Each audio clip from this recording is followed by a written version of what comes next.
आज का हमारा टॉपिक है रीइंफोर्समेंट लर्निंग। ये मशीन लर्निंग की ही टाइप है जिसमें एजेंट्स, प्रोग्राम्स और एल्गोरिदम्स जो होते हैं ये फीडबैक से सीखते हैं। एजेंट कोई भी एक्शन परफॉर्म करता है ऑन द इन्वायरमेंट और उसे कुछ रिवॉर्ड मिलता है। ये रिवॉर्ड फीडबैक्स होते हैं। अब फीडबैक जो है ये पॉजिटिव भी हो सकता है और नेगेटिव भी हो सकता है।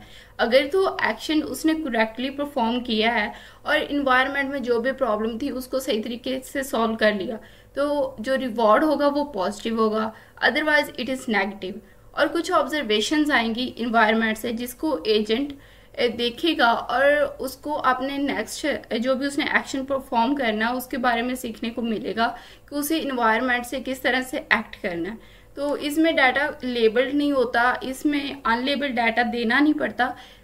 इसमें जो एजेंट है ये खुद से सीख रहा होता है अपने ऑब्जर्वेशन की बेस पे। So reinforcement learning defined as it is a type of machine learning method where an intelligent agent, computer program interact with the environment and learn to act within that। तो इसका मतलब ये हुआ कि reinforcement learning ऐसी machines होती हैं या ऐसे एल्गोरिदम्स होते हैं या कंप्यूटर की कोई भी प्रोग्राम, रोबोट्स जो कि एजेंट के तौर पे इन्वायरमेंट से एक्ट करेंगे और इन्वायरमेंट से सीखेंगे कि उन्हें नेक्स्ट जो भी एक्शन परफॉर्म करने हैं उनको किस वे में, किस मेथड से उनको परफॉर्म करना है। तो यहाँ पे जो एजेंट है ये एक रोबोट है और जो इन्वायरमेंट है ये बहुत ही ज़्यादा कॉम्प्लिकेटेड है, एक हैजल की तरह है। तो ये जो एजेंट है वो एक्शन परफॉर्म कर रहा है on the environment and environment send some rewards. तो जो रिवॉर्ड स्टेट है ये फीडबैक स्टेट होगी। यहाँ पे ये पॉजिटिव भी हो सकता है और नेगेटिव। इट डिपेंड कि एजेंट ने जो एक्शन परफॉर्म किया अगर वो करेक्ट होगा तो रिवॉर्ड भी पॉजिटिव होगा, लेकिन अगर एक्शन जो है वो इनकरेक्ट होगा तो हमारे पास जो रिवॉर्ड आएगा, जो रिवॉर्ड स्टेट होगी वो भी नेगेटिव स्टेट होगी। तो एजेंट उससे सीखेगा कि अगर मैंने गलत उसने एक्शन परफॉर्म किया है तो उसे नेगेटिव रिवॉर्ड मिल रहा होगा, तो उसे पता चल जाएगा कि उसे नेक्स्ट टाइम जो भी एक्शन परफॉर्म करना है उसे ना बेटर वे परफॉर्म करना है ताकि उसे एक पॉजिटिव फीडबैक मिले। यहाँ पे अब हमारे पास एक एग्जांपल है जिसमें ये शो किया गया कि रीइंफोर्समेंट लर्निंग जो है इसमें जो एजेंट है इसको बेस्ट वे चूज करना पड़ता है। लाइक एजेंट एक रोबोट है और इसको रिवॉर्ड गेट करना है, दैट इज डायमंड, और some hurdles are in his path that is shown in the form of the fire. और जो एजेंट है इसको बेस्ट वे चूज करना है कि जिसमें मिनिमम हर्डल्स हैं टू गेट द डायमंड। तो इसमें क्या होगा कि एजेंट पाथ चूज करेगा और अपने पाथ से सीखेगा कि इसने जब कोई भी पाथ चूज किया है तो उसमें कितनी हर्डल्स आई हैं। जिसमें कम से कम हर्डल्स आएंगी उसको करेक्ट वे या करेक्ट पाथ कंसीडर किया जाएगा by the agent. Here we have some main points that is important in the reinforcement learning. First is input. The input should be an initial state from which the model will start. तो ये हमारे पास initial होगी state जहाँ से कोई भी problem या agent के एक्शन जो है वो स्टार्ट होंगे। एक्शन कोई भी मूव होता है जो कि एजेंट की तरफ से परफॉर्म किया गया।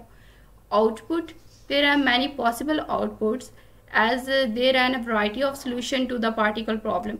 लाइक अब हमारे पास ये जैसे एग्जांपल थी तो इसमें जब एजेंट फर्स्ट अपना पाथ चूज करेगा तो आउटकम बहुत सारी आएंगी। एक पाथ चूज करेगा उसमें अगर इसको रिजल्ट अच्छा नहीं मिल रहा, ये रिवॉर्ड तक नहीं पहुंच रहा तो सेकंड पाथ चूज करेगा, फिर थर्ड पाथ चूज करेगा। तो इस तरह से आउटकम्स जो है वो बहुत सारे हो सकते हैं, लेकिन इनपुट जो है ये इनिशियल स्टेट होगी और आउटपुट जो है ये हमारे पास पॉसिबल आउटपुट्स होंगी जो कि वैरायटी ऑफ सॉल्यूशंस आते हैं। तो ये बहुत सारी हो सकती हैं। Training, the training is based upon the input. The model will return a state and the user will decide to reward और punish the model based on its output. तो जो आउटपुट हमारे पास आएगी उस बेसिस पे होगा कि रिवॉर्ड नेगेटिव आया या फिर पॉजिटिव आएगा। तो यही ट्रेनिंग होती है एक एजेंट की रीइंफोर्समेंट लर्निंग में कि वो अपने रिवॉर्ड से सीख रहा होता है कि जो ऑब्जर्व वो करता है कि अगर पॉजिटिव फीडबैक आ रहा है तो उसने एक्ट बहुत अच्छे से परफॉर्म किया है, कोई भी एक्शन अच्छे से परफॉर्म किया होगा। अगर नेगेटिव फीडबैक आ रहा है तो इट्स मीन कि उसने जो पाथ चूज किया था, जो एक्शन परफॉर्म किया है, that is in a wrong way. तो उसको आपने जो मिस्टेक्स हैं उनको ठीक करना होगा। The model keep continue to learn. अब इसमें क्या है कि वो जैसे एक्शन परफॉर्म करता जाएगा तो उस साथ साथ वो सीखता जाएगा कि एक्शंस को किस तरह से परफॉर्म करना है और इन्वायरमेंट से रिलेटेड जो भी प्रॉब्लम्स हैं उनको किस तरह से सॉल्व करना है। The best solution is decided based on a maximum reward. तो जितने ज़्यादा पॉजिटिव रिवॉर्ड होंगे वो सोल्यूशन उतना ही ज़्यादा बेटर होगा। Next is advantage of reinforcement learning. तो रीइंफोर्समेंट लर्निंग जो है ये कम्प्लेक्स प्रॉब्लम को सॉल्व करने के लिए यूज़ होते हैं। The model are correct the error that occur during the training process. The reinforcement learning training data is obtained और the direct interact of the agent with the environment. तो agent जो है ये डायरेक्टली इन्वायरमेंट से interact कर रहा होता है, उसी से सीख रहा होता है, उसी से डाटा ले रहा होता है और उसी से जब ऑब्जर्वेशंस और रिवॉर्ड मिलते हैं तो उनकी बेसिस पे अपने नेक्स्ट एक्शन को भी परफॉर्म करता है।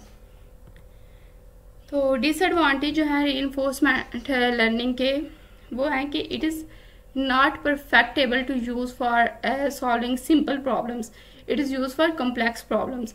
Reinforcement learning need a lot of data and a lot of computation. Reinforcement learning is highly dependent on the quality of the reward function. If the reward function is poorly designed, the agent may not learn the desired behavior. तो it's mean कि अगर तो reward functions जो हैं अगर उसे सही से पॉजिटिव या नेगेटिव फीडबैक नहीं मिल रहा तो एजेंट जो है ये सही तरीके से परफॉर्म नहीं कर पाएगा, उसके एक्शंस जो हैं वो इम्प्रूव नहीं होंगे। तो ये थे इसके डिसएडवांटेज। मीन्स कि इसमें बहुत ज़्यादा टाइम लगता है, इसको अच्छे से हैंडल करना पड़ता है, इसमें ढेर सारा डाटा डालना पड़ता है, इसमें कंप्यूटेशन का काम बहुत ज़्यादा होता है, ये सिंपल प्रॉब्लम को सॉल्व नहीं कर पाते और एजेंट जो है इसके रिवॉर्ड फंक्शन को बहुत ही अच्छे से डिज़ाइन करना पड़ता है। I hope this tutorial will be helpful for you. Thank you for your time.